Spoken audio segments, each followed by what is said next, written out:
Hello everybody and welcome back to Subnautica with Dr. Dordle. So, I just spent the past like half an hour finding the rest of those mobile vehicle bay fragments so that we can actually go back and build our first real vehicle. And that should enable us to go around and explore things much more quickly. So we're just going to go ahead and head back to our base over here and we'll get started on making the mobile vehicle bay. And after we make that, we can get started on making the Seamoth.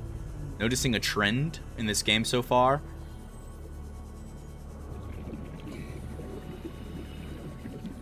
So I also found a couple scans for the laser cutter. I didn't finish it, so you guys will still get to see that whenever it first comes up, and I'll describe that in more detail later. I also saw a lot of spooky places that I didn't go to because I should be recording if I go to those. I haven't decided yet. This game's scary, but don't worry about it. So, let's see. Oh, frame loss. Just check that recording. All right. Radio message. Aurora, we're approaching the planet now. Ooh. We have a landing site for you that's, well, it's better than the alternatives. We've sent you the coordinates. It'll take us a couple of days to align our orbit. We should be able to establish direct contact with you during that time. Then we're coming in to get you. All right. Cross your fingers, the weather holds. Don't leave us waiting. Sunbeam out. Radical, dude. Maybe we will have a chance to get off this planet. But we still want to be able to get around a bit easier. So let's go ahead and look into making this mobile vehicle bay. So we're going to need a titanium ingot, lubricant, and a power cell. And if I remember correctly, I think I may already have an ingot. We'll just go ahead and build the stuff in the base.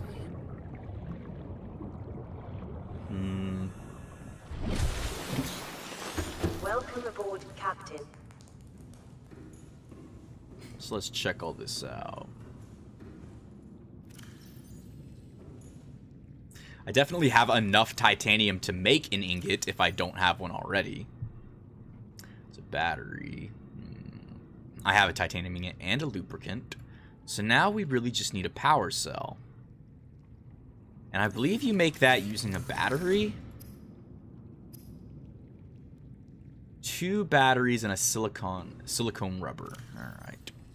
I have silicone rubber. So let's go ahead and move some stuff out of here. We'll go ahead and start fabricating some of that titanium. I'm going to go outside real quick. And grab 2 of these. Oh yeah, while I was searching high and low for those mobile vehicle bay fragments, my Sea Clyde ran out of battery, so I just kind of ripped it out of the flashlight, which is why there isn't one in here, because I still don't have a battery charger yet. But we'll get around to that, don't worry. So now we should be able to make another battery, which will allow us to craft a power cell.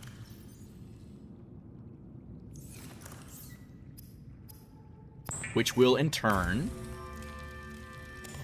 allow us to craft a mobile vehicle bay. Nice. We're finally getting somewhere.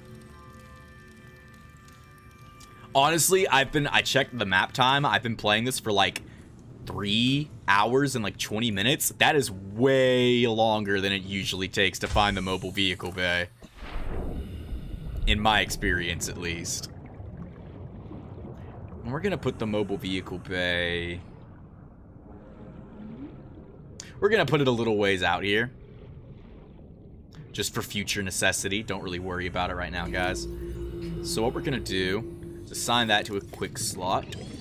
And then deploy it. Go ahead and move everything back into place. And now we can climb up here. And say hello to our little robot friends.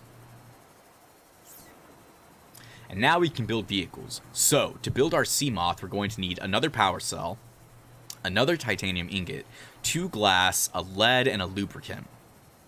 Now, most of those shouldn't be too difficult to get. The glass, the power cell, the lubricant, and the titanium ingot shouldn't be very difficult. The lead we will have to search for, but it shouldn't be that crazy. Now, if I already have 2 copper, I might be able to go ahead and make the power cell, which would be nice.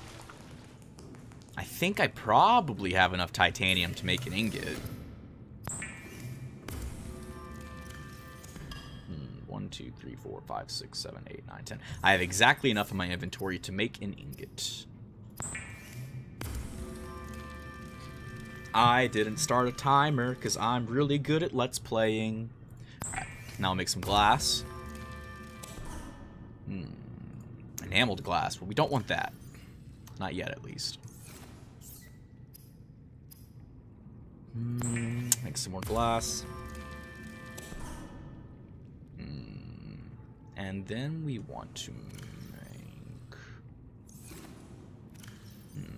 Seek fluid intake. Yeah, hush hush. I'll be fine.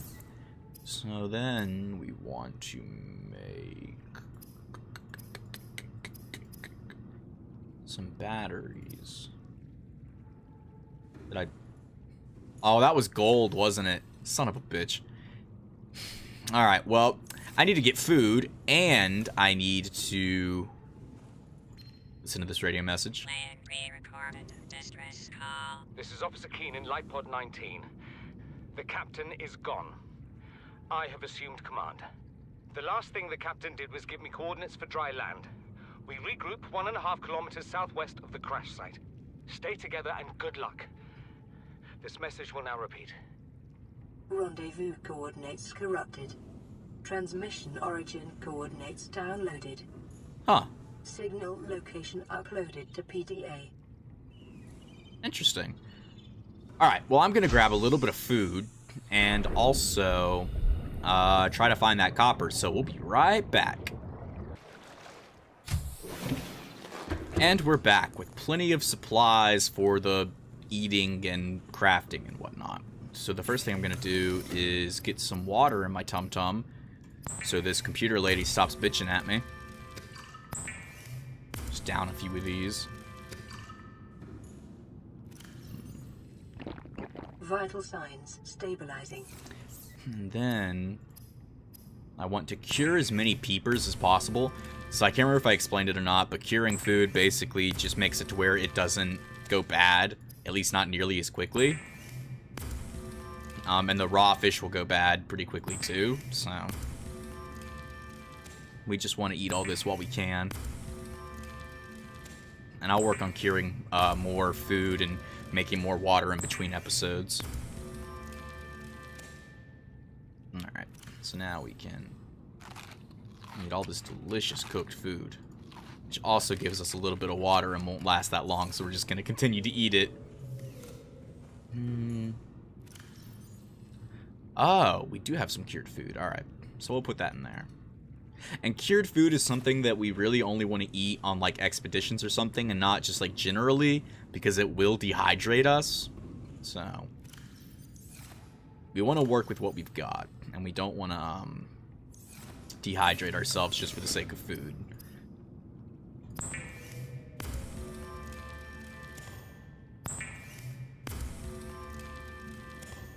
Alright. So now, if I remember correctly, we have power cell, an ingot. We still need a lubricant, a lead. We needed 2 glass. I think all I need to do now is find a lead and make some lubricant. And then I think we may be able to get our Seamoth.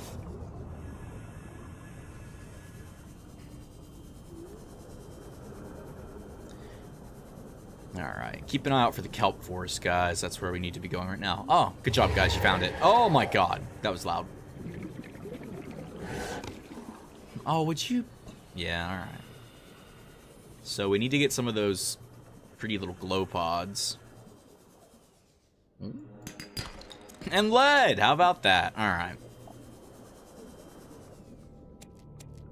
Although I am actually going to attempt to find one more lead, because I'd like to finish making the foundation that hasn't been crafted. So we'll just peek around here for some more of those sandstone outcroppings.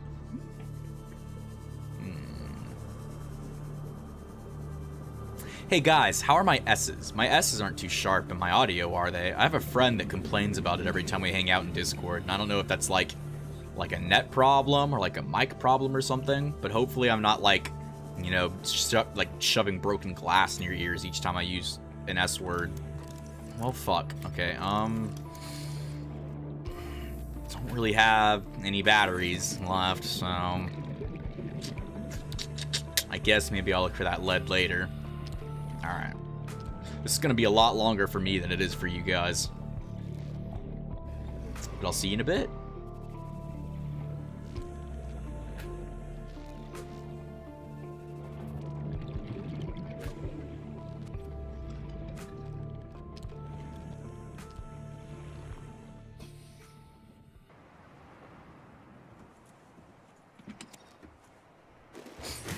Alright. I do believe, at this point in time, that we should be able to make the Seamoth. Let's check it out, guys. Whoa, look at him peeper jumping. Alright. Show me what you got.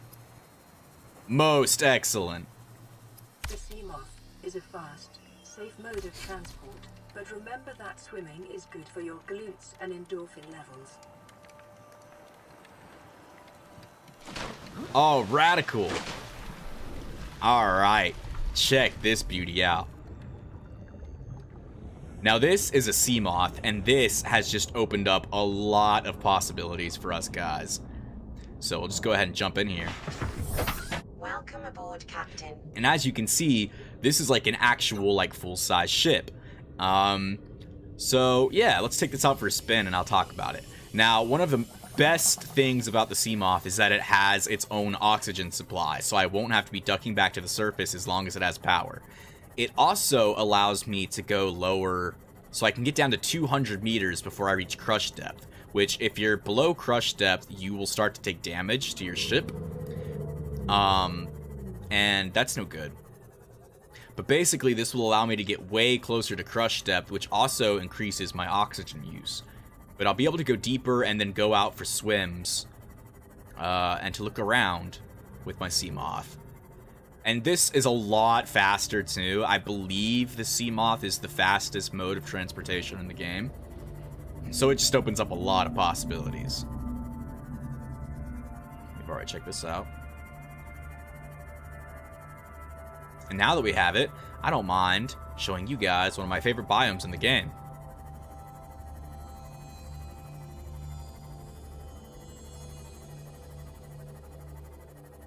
And that's this forest of weird mushroom coral stuff.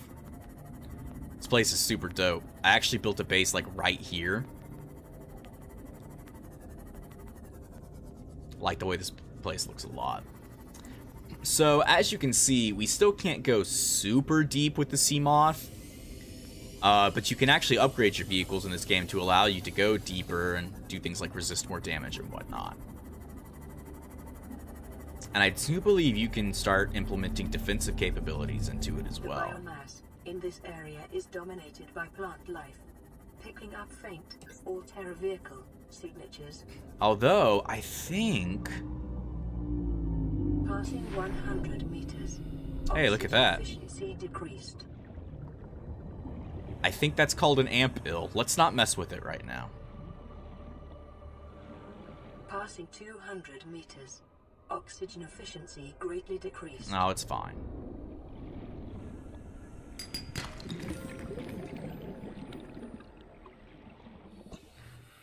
Shell outcrop. Nice stuff in it. I need to find some... Did you hear that? That was a scary noise. I want to go back to my Seamoth. It's really dark around here. So let's avoid this amp ill heading out of here. Because that thing's pretty dangerous.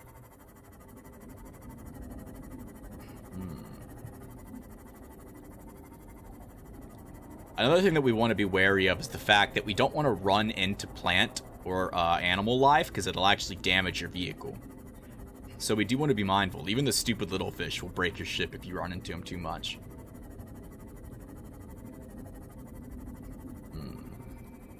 But we do have a repair tool, which is good because I can just fix the ship if it gets damaged. Although that does mean that I have to exit the ship, so we want to avoid having to do that in dangerous situations. Now, I want to start looking around for, I think it's called lithium, which is what I can use to fortify the base, and we can actually start making some more modifications to it. Oh, and another thing, we're officially, like, getting to some of the more dark and dangerous parts of the game with this thing now. So expect to see some crazy stuff and for me to get really scared. Although, actually... not quite yet. Let's look around a little bit and see if there's any interesting stuff around here.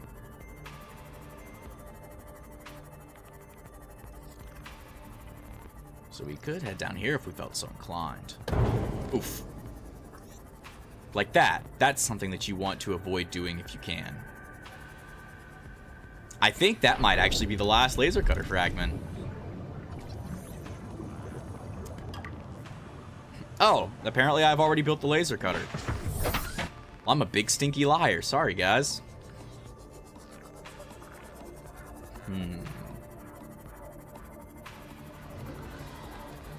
Hey, buddy.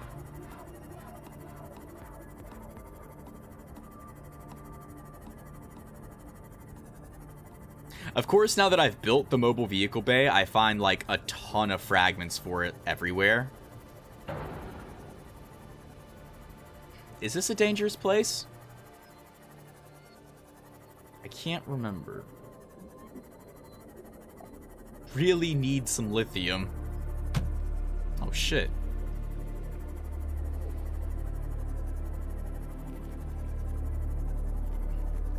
Look at that sparkly peeper. I still don't know what the deal with sparkly stuff in this game is. Like, what does it mean? What does it mean? Sparkles, Mason. What do they mean? Hey, what's that? That was scary. That was a scary sound that I didn't like hearing in my head. Is that a mobile vehicle bay fragment? It is.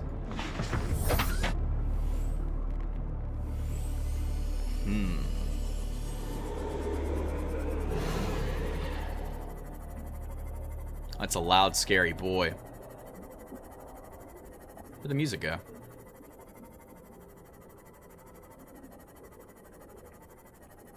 Alright, well, it's been about 21 minutes, so I think I'm gonna go ahead and call the episode here.